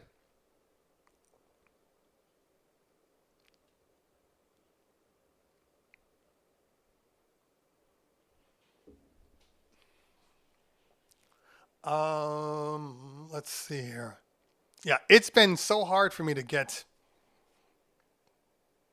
I get my crates together without trying to set them up. I have friends. My partner Paris, he's the exact opposite of me. He needs to have all of his stuff in line, the way it's supposed to be. All the songs that sound close to it in the same spot, and then that's how he DJs. I can't DJ that way. I need it just to be, just throw all the good stuff in one folder, and I'll figure it out. Okay. Do you have certain songs that help you read the room? That's a very, very good question. So in each genre, I like to think that there is a song that will dictate where you go next. So, like, let's say, for instance, you're trying to gauge if people are 90s, 2000s. You might play This Is How We Do It, Montel Jordan. You might play, Usher. Yeah. If you're going old school, you might play some Biggie. You might play some Run DMC. If you're going like, 80s, you might drop a Madonna track. If you're going 70s, you'll drop Play That Funky Music, or September flows kind of 79, 80, but still it's technically considered a 70s song. Maybe you'll drop September. If you're going 50s, 60s, maybe you'll drop Twist and Shout by the Beatles. Or if you're going Motown, you'll drop a Respect or a Temptations. All of these songs I just mentioned are trigger points, for getting through genres. And I could go up the other way too. But playing those songs kind of lets you know where people are, how they react to it. When you drop it, oh, do they scream? Okay, this is where they are. Okay, let me stay here for a minute. Let me play around a little bit. Okay, while I'm playing around, let me drop something that's a little newer that transitions well into that. Oh, okay, that's working too. Great, let me go here. It's just reading the room is like it's like finding a vaccine. It's like you start with the baseline. Okay, this is working. Okay, cool. Let me drop this formula in here. Okay, we're still good. It's still alive. Okay, great. Let me drop this formula. Oh, it died. Okay, let me change it up. We know that these work, so let me go back to here, and then let me throw something else in, and then you just kind of go from there. But you gotta know your music enough to know what songs are classics. You have to. If you don't know which songs are classics, you're going to struggle. You're gonna struggle, and then there's so many. If you're going 80s and you're going alternative, there's music for that. If you're going grunge rock, there's music for that. If you're going 2010s, there's music for that. There's music for every decade, and technically there's just pretty much music for like every 5 years too, to kind of figure out where they are. And then the last thing you should probably do, look at the room, see what you got. You should be able to look at the room and say, okay, there's a whole bunch of 40-year-olds. Okay, do the math. 40-year-olds. Okay, they're probably gonna like late 90s, early 2000s as their throwback. Okay. You got 50s. Okay, they're going to like 80s music and probably disco. You got 60-year-olds, you're going Motown, and you're going like the Frank Sinatra, big band style stuff, and so on and so forth. 60s can funnel into disco too. So you got to just be able to read the room. Know what you have in front of you before you start just throwing random tracks out. You see a whole bunch of 60-year-olds, don't drop Luke. You get what I'm saying? Yeah. Yeah. Making generational crates. Exactly. Yeah, that's true.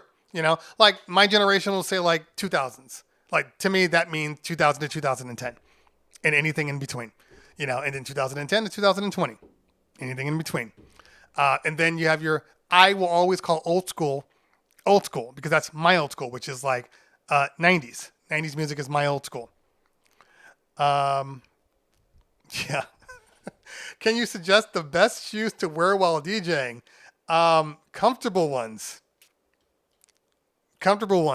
And if you have it, get yourself one of those kitchen pads that you can put under your feet.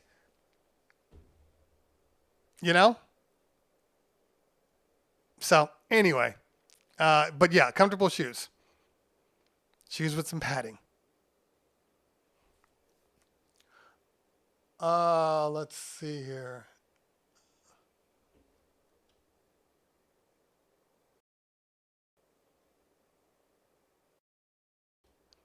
Yep, these are facts. These are facts, Chris.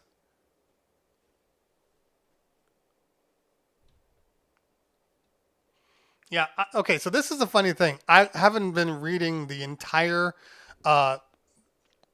conversation, Kylie, but I will say this. I find from experience that typically when it's a tough crowd, it just means you never found them. You never found... Look, I'm going to say something. This might come off a little spiritual, but I believe that every crowd has a wavelength, okay? And you just have to hit that spectrum, and then you hit the entire crowd. But it might take a minute. You're throwing stuff at it, and they're just going back and forth. You're not getting what you want. But every crowd has a point where it's like you have the right song, and it all just kind of comes together, and then you have them. So I don't believe that there is such thing as a bad crowd. You just haven't found their wavelength yet. That's all. And there is a difference between like, okay, there's a crowd that doesn't want to dance versus a crowd that is just chilling and enjoying your music as they talk. There are differences because sometimes people will be like, they're not dancing. And it's like, well, these are your people. I didn't bring these people here. You brought these people. They're not interested. They want to hang out, especially in the beginning when we started moving back into COVID and people were continuously saying, well, I don't know if they're going to dance. And I'm like, well, they're not going to dance right now because right now they're just happy to be out. Right now, they're just happy to be talking to people that they know. Right now, they're just happy to be alive. So you're not going to get people comfortable with dancing right now, but it will change. In some parties, They're not dancing crowds, and that's okay. You just have to understand the room and understand the expectations. So anyway.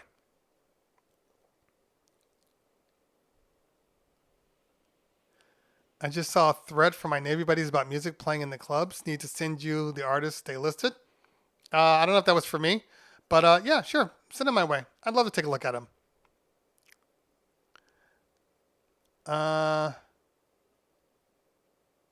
Okay. Crocs. Oh, damn. Yeah, memory foam will save your life.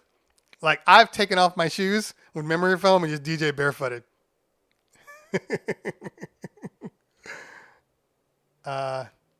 Sometimes you have to dress. If you have to dress, get yourself some nice casual, like, I mean, in all honesty, Skechers has a dress shoe and their shit is comfortable as hell. Do something like that. Something with some paddings. Or get yourself a regular dress shoe and then go get yourself some inserts. Okay. DJ TC Entertainment, thank you for the bits. Appreciate that, fam. Okay. Let's just go through the last couple of things and we'll go from there. RV Life says, haven't DJ'd since 2010, getting back in. Will never use sync or auto BPM. Those are basics. All my music is hard copy. Line for me. I will download a song live for someone, but not priority. My audience is usually too busy dancing to do requests. RV Life, that is great for you, but that also sounds a little bit egotistical. I'm just going to throw it out there like that. You do what you got to do, man. And that's fine that you won't use sync or auto BPM or people are dancing, but look, man, I don't judge people, and I play music live for people that request music. And I still have the party rocking, but sometimes somebody will ask for something that they want to hear. And if it works, I don't think poorly about it. I don't think that if somebody asks me for a song, that means that I didn't do my job because I didn't predict every song in the music catalog since 2021 back to zero, So, hey man, do what you got to do. But, I'm not, like I said, I'm not here to judge.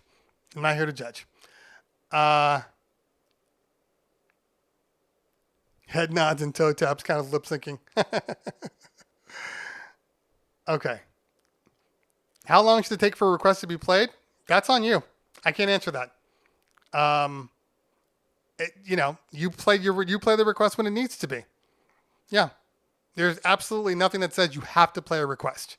Now, if the client asks you for a request, then you play a request. And if the client asks you for a request, you should probably play that request within 2 to 3 songs, in all honesty. If the client asks. If some random person asks, you throw it on whenever it fits the mood or the vibe.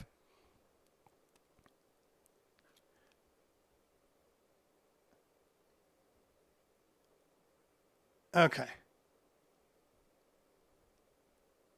Yeah, and also keep this in mind. It says many times DJs can wear what they want. Usually there's a front board or something in front of you. They don't see your feet. So, okay. Asks, has the club scene changed since before COVID? No. As a matter of fact, I would say that club scene has absolutely gone back to exactly the way it was a year and a half ago. Unfortunately, I'm very disappointed in the club DJs. I'm not a club DJ. I DJ clubs, but I'm not a club DJ. I'm very disappointed that the club DJs, especially the ones that were on Twitch, literally went right back to the same old stuff. They were in a position to be able to make some changes, and none of them did. Probably the only one that has is Chris Villa. Chris Villa plays whatever the hell he wants.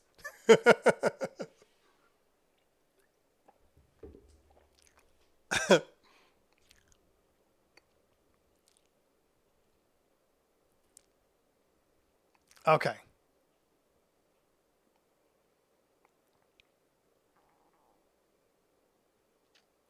Okay.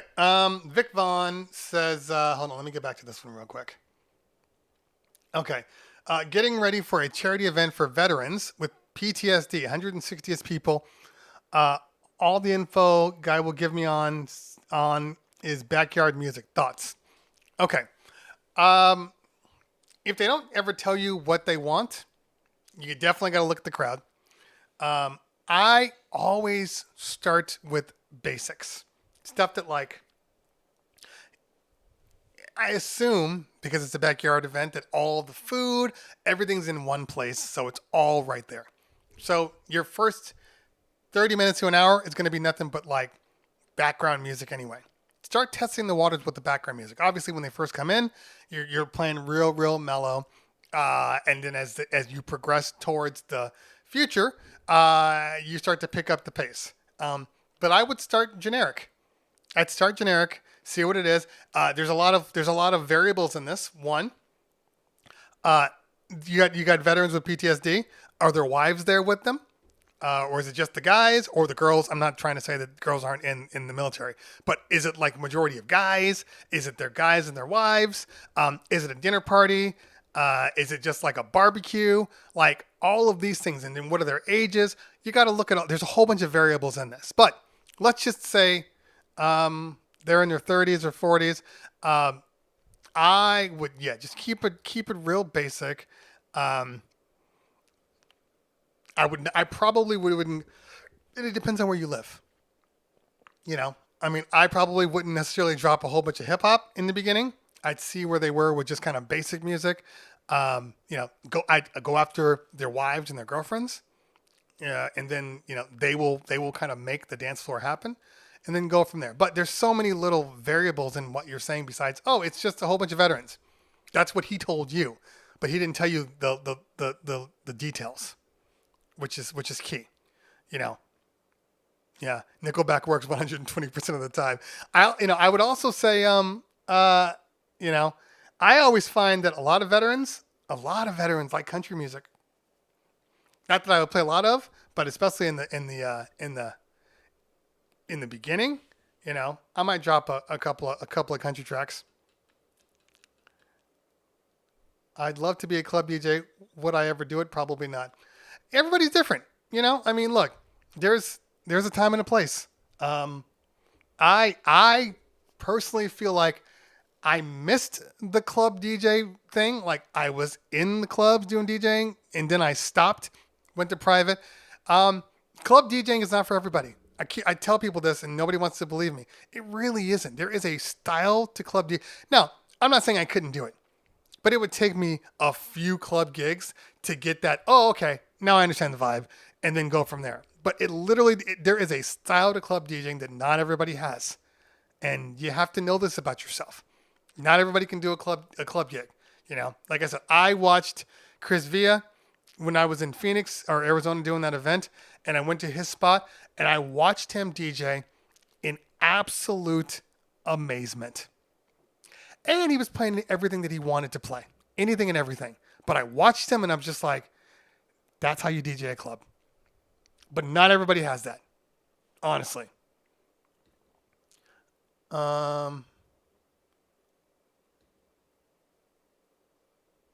Again, BMC, I'm not saying you guys don't generalize. Okay, just keep that in mind. I'm throwing out just stuff. I don't have any information on this, so it's a generalization to what that is. But if request now. I also don't believe that Request Now should be your go-to. I think it's fine as a supplement, but I think that if you are using Request Now the whole time, you're not DJing, you're jukebox. You get what I'm saying? It's a one thing to be like, okay, this is the type of music they like to hear, but I just find I know a lot of people that they're just like, hey, you want a song? I'll play it for you. And then it just becomes you as a jukebox. That's not DJing.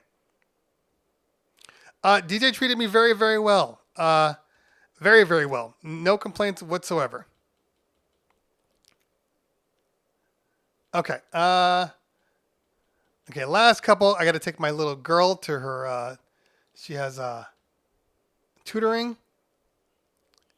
So I got to get out of here. Just seeing if I missed anything.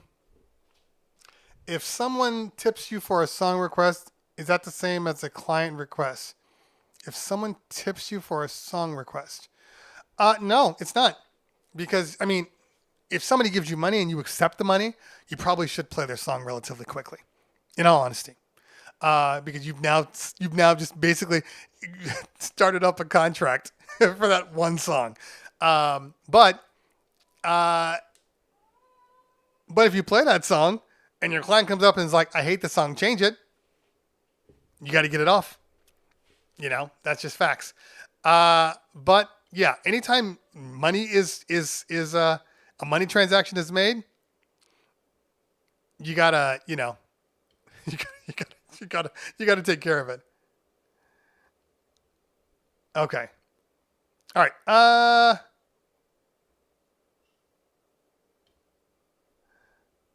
All right. Let's see here. Okay. I think we're gonna end it on here. Well, yeah. Okay. So, I'm sorry, Megawatt. I'm throwing things off my head.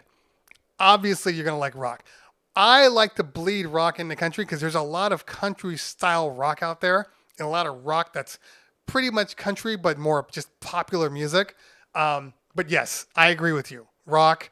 You know, start with some yacht rock. See if it goes there. If anybody's giving me $100 for 10 songs, I'm probably not playing it anyway. Because that's a jukebox. And that's not you. Okay. Okay.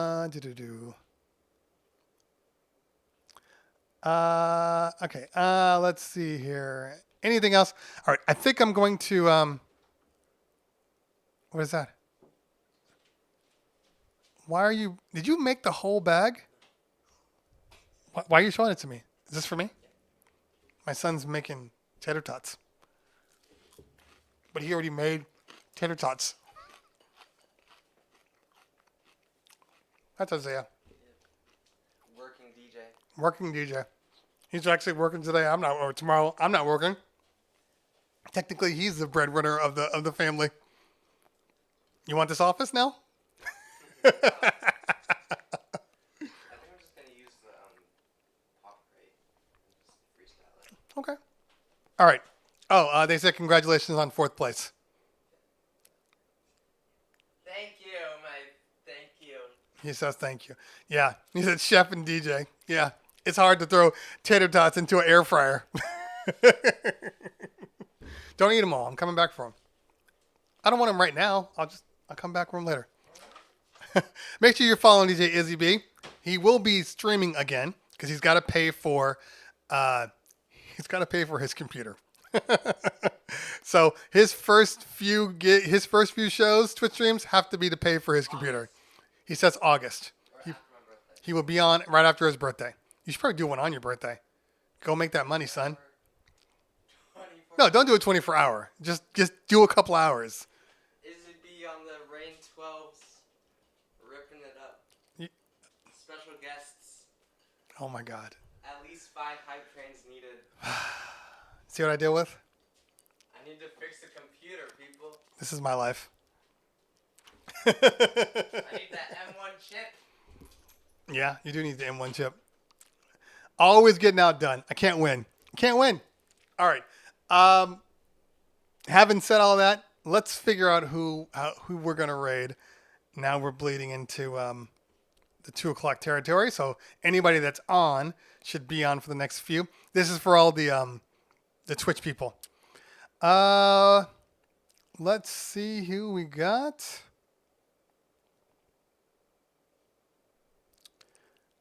I kind of want to raid Dan Drumstone.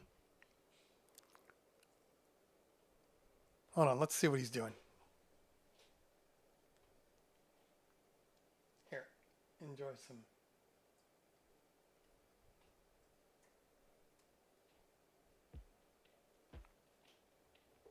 Enjoy some music. Oh, he's rocking Sarah Smile right now. We're going to raid Dan the drummer. He's rocking Sarah Smile. All right, let's see if I can start this up. Where's my raid?